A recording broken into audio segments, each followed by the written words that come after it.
Meaning of suspicious transaction.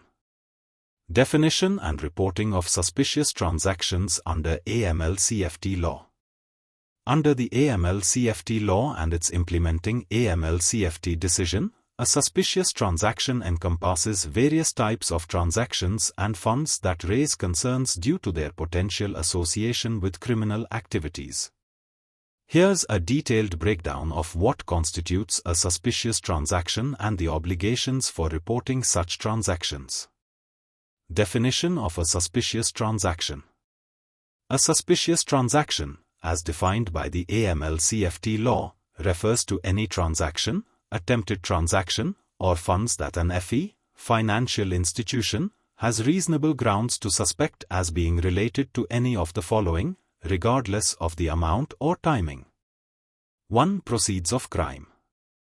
Transactions that involve funds which could be the proceeds of crime, whether the crime is classified as a misdemeanor or felony, and regardless of whether the crime occurred within the state or in another country where it is also considered a crime.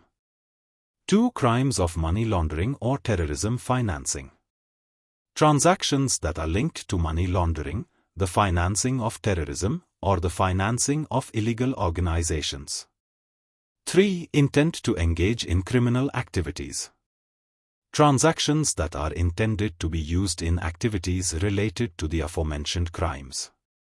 Criteria for identifying suspicious transactions. Reasonable grounds.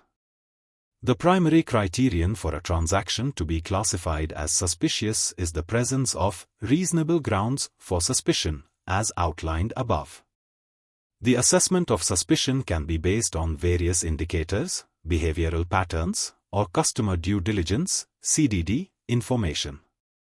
It does not require concrete evidence that a predicate offense has occurred or proof of the illicit source of the funds. No requirement for proof of criminal activity. FIs are not required to have knowledge of the underlying criminal activity or proof that the proceeds originate from a criminal activity. Reasonable grounds alone are sufficient for a transaction to be deemed suspicious. Reporting requirements. Scope of transactions. Transactions do not need to be completed, in progress, or pending completion to be considered suspicious. This includes attempted transactions, transactions that were attempted but not executed. Uncompleted transactions, transactions that were not completed. Past transactions, transactions that occurred in the past but have been identified upon review as suspicious. Obligation to report. All transactions that, upon review, are found to cause reasonable grounds for suspicion must be reported to the relevant authorities in accordance with the applicable AML CFT requirements.